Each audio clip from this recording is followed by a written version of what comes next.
I'm Zach, and you made a wrong turn a while back because you ended up in one of my strange corners of thought. Today, we're going to talk about what is arguably the original sin of America. Slavery. I say arguably because you might have heard from some people that try to minimize the influence of slavery in America or the unique characteristics of US-based slavery. One of the most uttered myths regarding the United States is that it was founded on slavery. So let's do a brief history of race-based slavery in the United States. In the Americas, people were enslaved exclusively based on one's race, a word that didn't exist in its modern form as denoting an objective, scientific, biological quality prior to the Enlightenment. And race is a word that generally refers to a hierarchical categorization based primarily on skin color, physiognomy, hair texture, and things like that. Before we continue, let's define what we mean by a slave. A person is enslaved if they are forced to work for and obey another without pay and is considered to be their property. An enslaved person is often not legally considered a person and has no rights besides those pretermitted by the person who owns them. Though different peoples throughout the world have treated this question of personhood and civil rights differently. For example, in the Islamic world, enslavers, in theory, were expected to treat their slaves fairly, and an enslaver who was too cruel, in some cases, could be forced to manumit or free the enslaved person. Finally, an enslaved person has no expectation of eventually being free, contrary to indentured servants, where the servitude is, in theory, for a fixed time. By the way, where did this English word slave come from? Etymologically, it's complicated.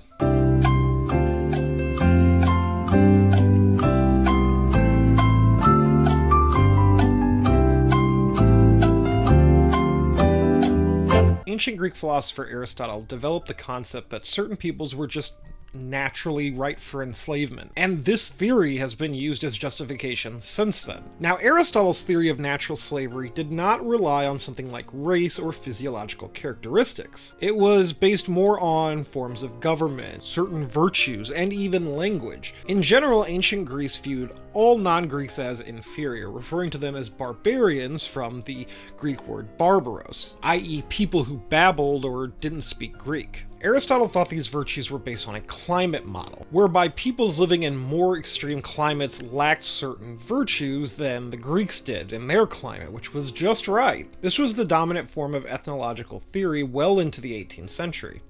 This narrow view of climate-based ethnic superiority had a funny way of moving around depending on who was invoking it. Almost all of Islamic jurisprudence was fundamentally Aristotelian, and for the Caliphate, Sultan, and Ottomans, the just right zone of ethnicity was here. In Portugal and Spain, it was this. You get the picture. Prior to the creation of the transatlantic slave trade, the Arab slave trade was all the rage, going back to the 8th century where the Muslim Arabians conquered parts of 3 different continents. This included trans-Saharan Africa. While the Quran and Islamic jurisprudence maintained that all races were equal, they fully accepted the practice of slavery, especially for polytheists and other non-Muslims. Islamic culture definitely paid more attention to racial differences than the ancient Greeks or the Romans. And both culturally and practically, the black people of Africa were considered inferior to other people in the Arab Empire. Of all the people enslaved, Africans made up a majority and were considered the least valuable in comparison to Europeans and Persians. Even linguistically, we already find an equivocation between black and enslavement, which the Europeans in the transatlantic slave trade inherited. In Arabic, there were different words for white slaves and black slaves. White slaves were called mamluk, which means owned, while black slaves were called abd. Eventually, abd was used to describe all black men, both free and enslaved. Despite this anti-black racism, the Arab slave trade was never based on race. Not only were all races equal legally and theologically, there were always white slaves during the 1200-year period of the Arab slave trade. I can do a whole video about the Arab slave trade and its relation to the concept of race. Let me know in the comments if that's something that you would like to see, because it's actually pretty fascinating. The transatlantic slave trade began around 1500, with the discovery by Europeans of the Americas. During its 400-year reign, between 12.1 to 12.8 million Africans were kidnapped to the Americas. Another 1.2 to 2.4 million kidnapped Africans did not survive the Middle Passage, and died chained up underneath the decks of ships or were thrown overboard. European slave traders bought Africans from other Africans and transported them to Americas, mainly to Brazil and the Caribbean. Throughout history, there were three main ways people became enslaved: war, debt, or criminal punishment. It was no different in Africa. Armed conflict in Africa provided the largest contingents of enslaved peoples from West Africa to the Americas. Europeans had a policy of usually only trading the best possible goods, specifically weaponry like guns and gunpowder, for slaves, refusing to trade such items for anything else. According to the book Servants of Allah, quote, "This policy was firmly applied all along the coast, and it locked the Africans into a terrible, vicious cycle. If a party acquired superior weapons, its potential rivals would have to do the same to avoid becoming its next victims. This meant getting and selling men, women, and children to secure arms in order to protect one's population from enslavement. Weapons and ammunition were exclusively sold to the rulers, not the peasants, because the trade companies wanted to ensure that the latter could not defend themselves and thus become easy prey."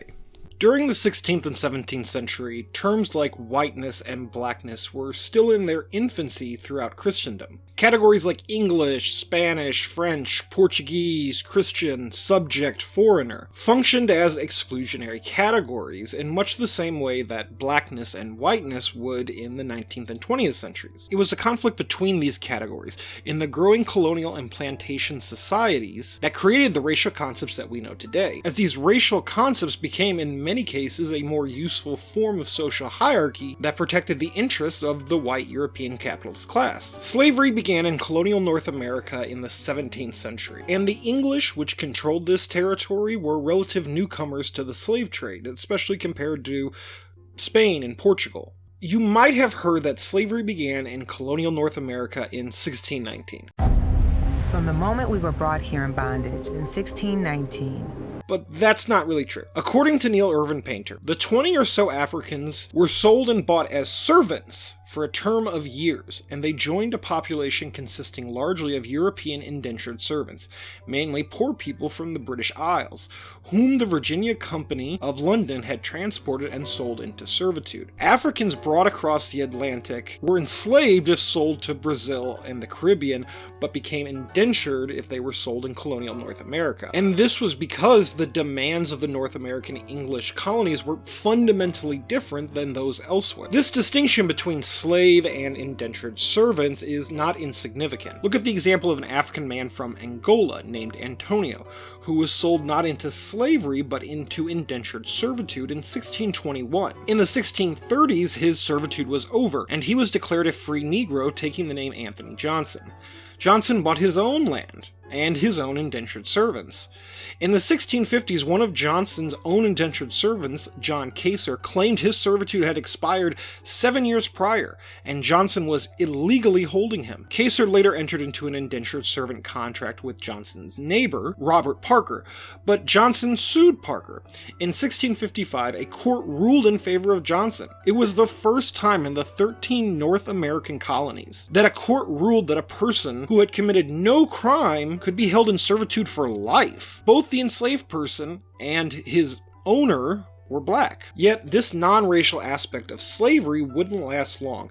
Ironically, when Anthony Johnson died 15 years later in 1670, his land was sold to a white colonist, not his family. A judge declared that because Johnson was black, he wasn't a citizen of the colony. Between the 1660s and the 1680s, Virginia passed laws marking off Africans as slaves. This marking off of Africans was done for several reasons. In 1656, a black woman, Elizabeth Key Grinstead, successfully sued for her and her child's freedom because her father was a white Englishman. England had no system for naturalization of foreigners, so people with one parent an English subject and another a foreigner caused a lot of confusion. English common law granted social status based on pater familias, or the father. Grinstead was a practicing Christian whose English father had sold her into indentured servitude for a 7-year period. When her owner refused to release her, she sued and won her freedom.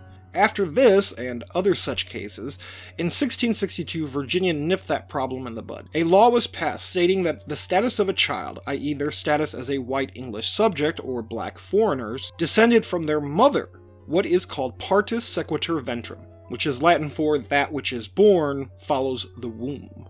If your mother was enslaved, then so were you. Partus sequitur ventrum existed for slaves and livestock during Roman times, but the English only applied it to livestock. Englishmen were expected to care for their bastard children. When Virginia legalized partus sequitur ventrum for enslaved people, it freed white Englishmen the burden of caring for their illegitimate children with enslaved black women. The father of the enslaved child was legally irrelevant. As Adrian Davis says, by American law, the child of an enslaved black mother had no father. In an 1811 case in Kentucky, Frazier v. Speer, Judge Clark said, quote, "The father of a slave is unknown to the law." The child of such a union, like the mother it came from, was the property of the slave owner. As plantations grew, the demand for labor only increased. Native Americans were a poor choice for enslavement, because natives knew the land and could fight back against such attempts. European immigrants were also a poor choice for free labor, not because of their race, but because enslavement would interfere with voluntary emigration from Europe. You wouldn't want to go somewhere if you knew there was a high likelihood that you might become enslaved. Africans, on the other hand, made ideal slaves. West Africa was an extremely diverse place, with numerous cultural, ethnic, and linguistic differences. But slave traders rarely cared about such distinctions. The process of shipping and marketing slaves literally stripped the signs of national difference from the bodies of Africans. It mattered little to slave traders the ethnic and national origin of the people that they sold. Slavery subjected Africans of different cultures, languages, and levels of civilization to a uniform system of debasement. Once enslaved in the colonies, these cultural, ethnic, and linguistic differences made it impossible for enslaved people to organize solidarity amongst themselves and resist like the Native Americans could. The marking off of black Africans as slaves was quickened by Bacon's Rebellion, which occurred from 1676 to 1677. Nathaniel Bacon, a white property owner in Jamestown, Virginia, started a rebellion against the wealthy plantation class. He united poor white and black bondsmen and even slaves against the oppression of the rich. Bacon's rebellion attacked the elites, their homes, and their property. Ultimately, they burned down the Jamestown colony. According to Michelle Alexander, quote, "The events in Jamestown were alarming to the planter elite, who were deeply fearful of the multiracial alliance of bond workers and slaves.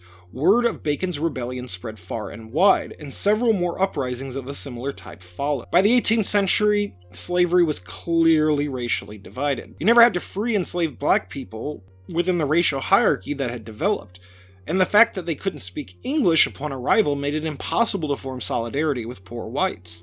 Whiteness became equivalent to freedom, and blackness became equivalent to enslavement. In other forms of slavery, one's enslaved ancestry did not necessarily mean one would be a slave. There were often little differences in the physiognomy of slaves and non-slaves, and enslaved people were often set free. Under a race-based system, these things changed, and the differences are not negligible. If a person was perceived as black, the onus was on them to prove that they weren't. However, if a person was white or Native American, the onus was on the enslaver to prove that that person was actually black. We can see this clearly in an 1806 freedom suit case in Virginia. Hudgens v. Wright. Jackie Wright, an enslaved woman owned by Holder Hudgens, claimed that her and her children were illegally being enslaved because they were not black, but actually Native American. Virginia had outlawed slavery of Native Americans in 1705. Wright traced her ancestry back to her grandmother, a woman referred to as Butterwood Nan. Witness testimony claimed Butterwood Nan was of Native ancestry, and Jackie Wright and her children did not look black. The case was ultimately decided in Wright's favor, freeing her and her child. This brings up another important difference of slavery in the southern United States compared to the Arab slave trade and even slavery in the rest of the Americas. The reproduction of the slave population in the United States relied largely on sexual reproduction compared to others.